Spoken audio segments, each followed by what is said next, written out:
welcome to the Mind Body Podcast, your rebellious podcast with me, your host, Maria, where it is all about a strong body, calm mind, healing, and fully living.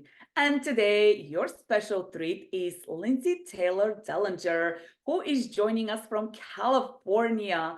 Lindsay is an author and she's a content writer and she is a world traveler, which, hello, you guys know why she is here. She's definitely a rebellious spirit, but I'm not going to talk about her because we will give Lindsay a chance to tell us 3 words about herself and a little bit of a backstory behind each word to who you are, Lindsay. Well, hello. Thank you for having me, first of all. 3 words that describe myself. Let's see.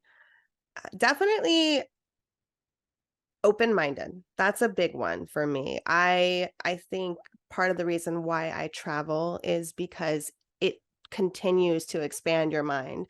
I'm a huge kind of like nerd when it comes to like neuroscience, and I recently was, really fascinated by this idea of neuroplasticity and how just walking a different way home can expand your mind, can do things in the brain that you can't do if you're just sitting in the same place in a bubble all day long. So, it makes me think like, well, traveling is going to be even more of an expansion. Yeah.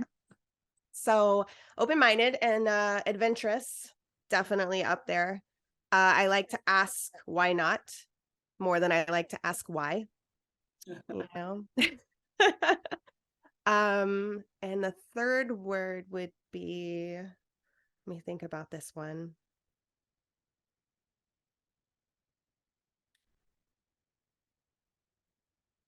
Just, I think loving, I have a big heart. I like to get to know people. I like to dig a little deeper because I love, if that makes sense, because I want to talk about things that are, I'm not a small talk person. I don't want to talk about the weather, unless we're talking about global warming. I don't want to, I want to talk about things that matter. And I think that in turn makes me a loving person, if that makes sense. Well, I just got a feeling that we might be like lifelong friends, Lindsay, because I love that. I'm like, oh, I like that. So I do think the open-mindedness and the adventurous, I do think that goes hand in hand with travel, which is, I'm a huge fan of travel, and I have a 13-year-old and I'm like, I want her to travel. I want her to experience. I want her to get out of what she knows and get a little bit of uncomfortable, like with people and cultures and foods and the way other people think, like, right? And the way, like, you get from the airport to whatever, the Airbnb, like it's not always the same and the train looks different, and I want her to experience that, and it can be uncomfortable. And I don't know if you feel this way, but don't you feel like it's even more important for females to do this, to get out and make themselves uncomfortable? Get that independence. Yes, absolutely. Yeah. And I do want her to be an independent girl who, I say the world is my oyster. Like, I don't stress about going to the airport. I don't stress about getting on an airplane. And I don't know if you feel that. I was talking to a client about that. I said, I love going to the airport, and I love getting on a plane and going like, oh my gosh, I'm like a kid. I'm like, we're going somewhere new. And some people are like, oh my gosh, we're going to the airport. And I'm like, no, like embrace it. Like, it's exciting, right? I think it depends on what airport you're going to. LAX is a little different. I don't know. I just psyched myself up and I'm so excited to go places. We recently went to Argentina, which I had never been to. And I just love the like landing somewhere that I don't really know where I am. I don't know what I'm in for, but let's just go for it and embrace the experience as the best experience that there is. And then it does expand your mind. It does put you outside of the comfort zone. It does help you grow. Yes, 100%. And I do think that goes along with the adventureness. And then the loving. I mean, I will tell you, I am that person who has a million whys and quite a few why nots. And I tend to drive for people crazy with it. They're like, well, because that's how it is. And I'm like, well, what if? Yep. And now when I meet new people, especially I do a lot of body work, and as I meet teachers, like I am like even that person who goes through a massage and I have to warn the massage therapist, listen, I will ask you a lot about like which muscle are you on and like why Yeah. are you there? And just know I'm not questioning your knowledge. I just want to know more Yeah. from you. So I give Mhm. people warnings that I ask a lot of questions. And also like you, I love in the power of deep relationships. Like Yeah. I don't care to know your title, I don't care to know where you're Yeah. from. Like I want to know who you are as a person, like what gets you excited, what gets you ticked off, like Yes. what's your story, what are your dark secrets. Like I want to know you as a person. Yes. Yeah. I couldn't agree more. Yeah. What do you think is the power of, I mean, sometimes people are like, whoa, and you're like, I'm like, yeah, like I really want to know you. Mhm. Think we've kind of, we live in a superficial world. Mhm. Relationships are superficial. I don't know the way things are. Like yesterday, I was thinking about that. Things are done so unintentionally. We just go through emotion and do things. Like, why Yes. are you doing this? Like, what, in your perspective, what is the difference of being intentional of in relationships or anything that you do, or in travel, or in business, or anything? A lot of self-reflection. I think, my brain is and I often ask myself, I'm like, does everyone think like this? Because I feel like my brain is constantly going, going, going. And I'm constantly asking questions like, am I doing enough? Am I asking enough questions? Am I being open enough? Am I saying what I want? Am I listening to this person the way I should be listening to this person? Like when I'm having any sort of connection, really, because at the end of the day, and I always say this, you can have a connection that lasts a second, Mhm. a day, or a lifetime. Like it's that much of varying, you know, uh, outcome. You never know. So it's like everything that we do should be done with intention. Do I do everything with intention? No. Like you just said, it's very easy to get caught up in that. Like, okay, I'm doing this. I got to do this. I got to wake up and drink my coffee. Da, da, da. But it's like it's grounding yourself, not in the literal sense, although that will definitely help. I love putting my bare feet in grass, Mhm. but grounding yourself and stopping enough to allow yourself to listen to what's going on up here and in here. Being able to like drink your coffee and say, okay, it's another day. What are my intentions? What do I need to do? Am I going to do them consciously or am I going to do them basically with my eyes closed? It's being able to ask the hard questions when you're looking in the mirror. You know, was I just rude to that person? Should I have handled that a different way? All these really important things. And then you have to answer them. You can't just ask them. You have to answer them. You have to I will actually. say, ask them that truthfully what I say. Yes, yes. You have to actually look in the mirror and answer those questions. And sometimes the answer is tough, but I always say, I mean, that kind of goes back to like what you were saying, answer them truthfully. I always say that it's yes, sometimes the truth hurts, but it is going to feel a lot better than the lie that you're eventually going to figure out is a lie. And then it's going to be painful because you handled it, you know, You in not know, the right way. I frequently tell clients, so when you're giving me these excuses, in my case, a lot of, I don't have time for self-care, I don't have time to do. Right. It's like, well, we all have the same time in the day, Yep. and it's about priorities and where do you prioritize your self-care, your walk, your whatever it is that you want to do. You made a couple of excellent points. One is awareness. So you're telling yourself, well, I don't have time for self-care. Okay, so where does that rate on your priority list? Is it like somewhere down on the bottom? Yep. Because if that's the case, then yes, you're not going to have time for it. And I think the other excellent point that you made is choice. Mhm. Yes, whether Yes. it's a conscious choice or an unconscious choice, it's a choice. Yep. And our lives are the sum of our choices. So we have the power of changing our choices. Can be Mhm. uncomfortable, right? Yep. However, once you start getting that awareness, and that's how we grow. That's exactly what I was going to say. I feel like the most important growth happens when you're uncomfortable. That is when the most important growth that you will ever experience is when you're uncomfortable. At least Yeah. in my experience, that's what it has been. I completely agree with you. And I tell clients, if you're physically uncomfortable in the exercise we're doing, we are actually changing your body. Yes. If you're uncomfortable with the new action you have to take because now you have this newfound self-awareness, Mhm. it's really the action that's going to change. And I forgot to mention that when you started talking about neuroplasticity in the beginning. I mean, that is how you change your brain. If you're staying in your bubble and doing the same thing day in and day out, that actually does not serve you well. And with all of the cognitive decline that we have started seeing lately, we do know a lot of those are related to lifestyle. So if Yes. you're constantly doing the same thing, you're constantly scrolling mindlessly and not challenging your brain to think, over time, yeah, you will see a decline, whether it's physical in your body because you're sitting all day long, you're not moving, or mindset, Mhm. you're just going through the motion and you're not challenging yourself mentally, you will see decline. And I can take that a step further because it's almost a domino effect, right? Like when you're not taking care of yourself and you're not aware and you're living in your bubble and you're doing the mindless scrolling and you're also not a contributing to the better of the world as a whole. And that we could go very deep into that, but at the end of the day, that's really what we found ourselves. Like we're constantly in our screens, we're constantly not paying attention. And Yeah. that's why there's so much division.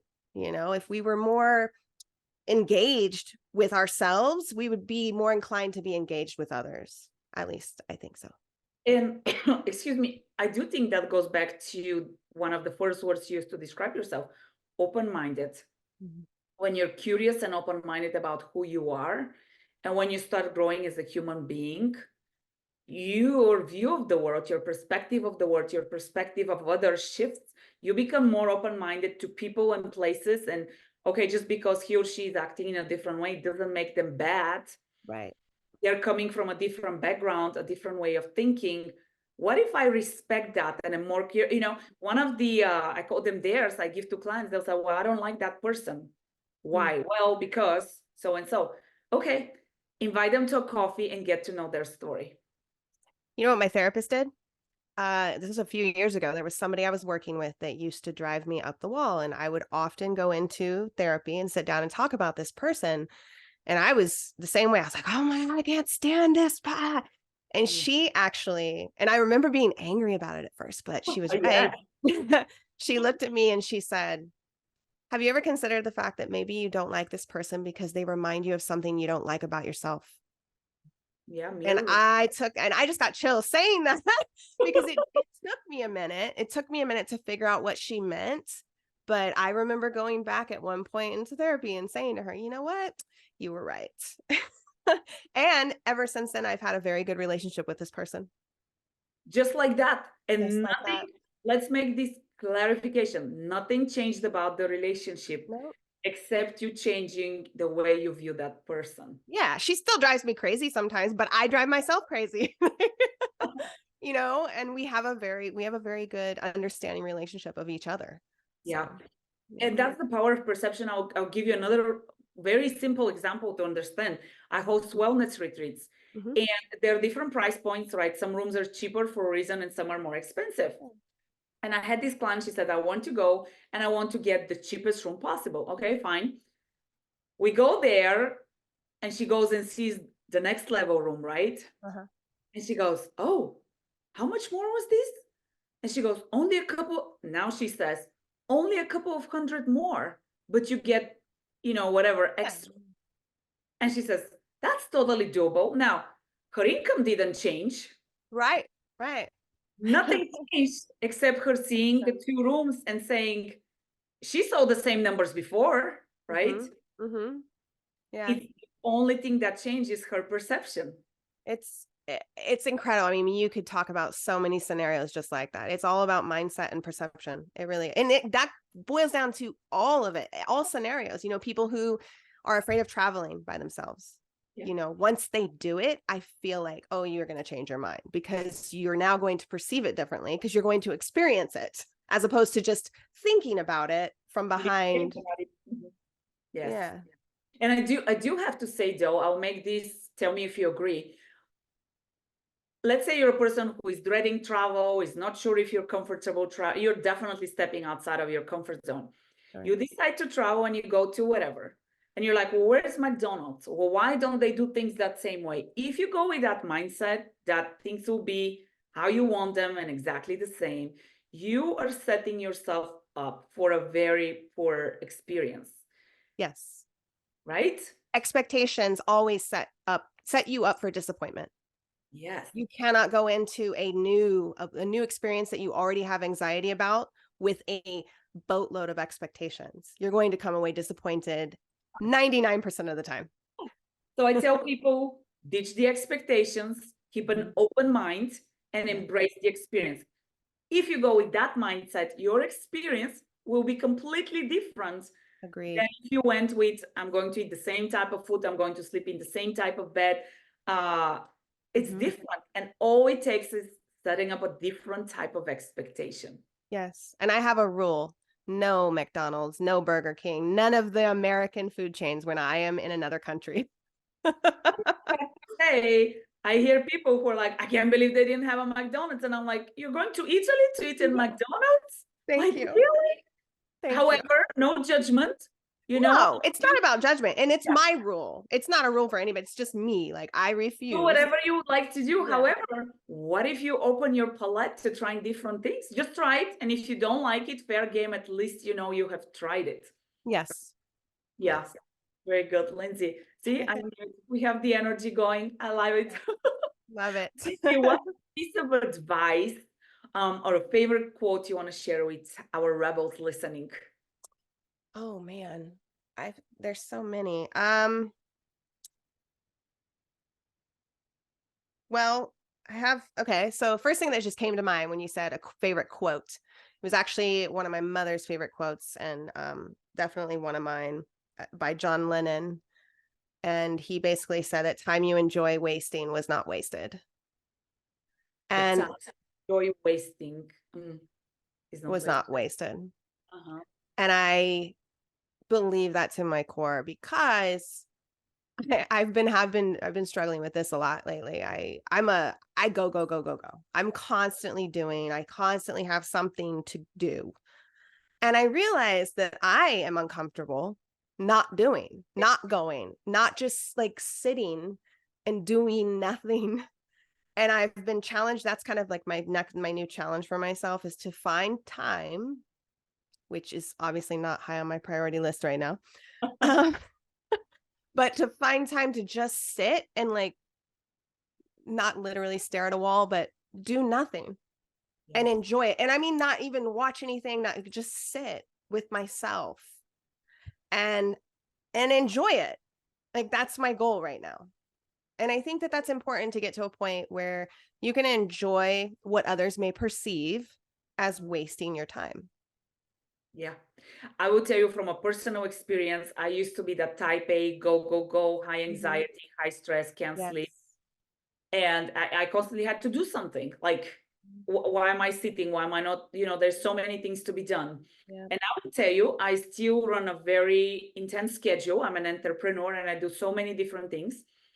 However, my weekends, I call them my lazy time. And I do have weekends when I have an event or have something to do. However, I'm intentional. I love naps. Yes. It is nap time. Or I will just get in bed and take a book and just read a book. I love it. My lazy time, and I turn off. And you know what? The coolest part about it is I do not feel guilty about it. That's good. I was going to ask you, you said that you used to be that type A. Did you find yourself feeling guilty and being hard on yourself for it? Yes. In the beginning was very uncomfortable. Like, oh my gosh, I have to do all these things. And I'm gonna like sit and read a book or like take a nap. But the more I personally grow, the more I'm like, yep.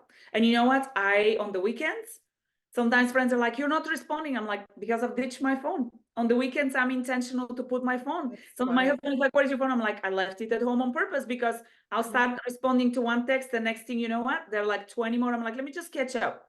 And now I get distracted and I get into, or just one email. Next thing you know, 2 hours later, you're responding to email. So I'm very intentional, but I prioritize it. So I'm very good. I've become very good about putting it on, you know what? I work intense schedule on the weekends. I'm sorry, on the weeks. Weekend time is time with the family. I mean, poor family, I tortured them. I'm like, guys, brunch time, let's go. And they're like, I don't want to go. And I'm like, well, too bad. We're going and spending quality time, you know? Yeah. There are things I'm intentional about because they're important to me.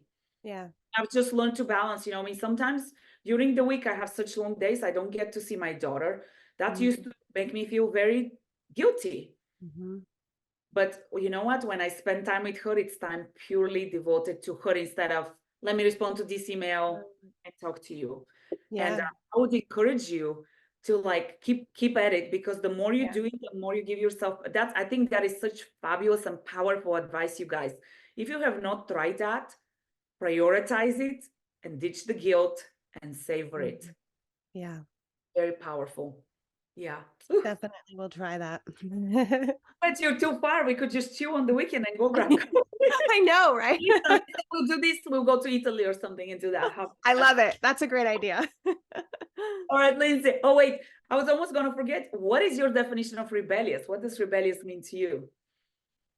My definition of rebellious is someone who goes against the grain, someone who does not do what society has told them their entire life, someone who tries to unlearn all of the things they've been taught that don't align with their true purpose.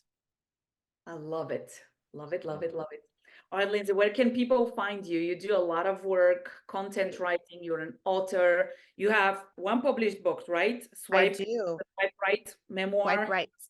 And you have one in the works, Things My Therapist Knows. That one is in the works. Yeah. Good. And you have a blog. I do.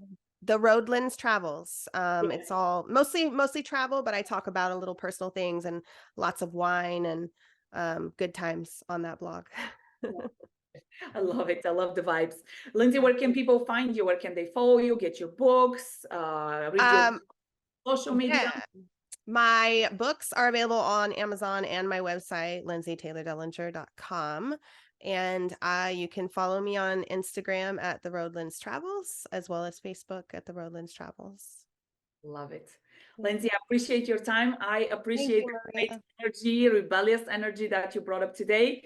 Guys, rebels, if you have any questions, please ask them. Please connect with Lindsay. Share this episode if you found yourself inspired. Definitely try out the advice that Lindsay gave. Highly, highly, highly recommend that. Again, Lindsay, thanks for being here. You guys, thank you for having me. Yes.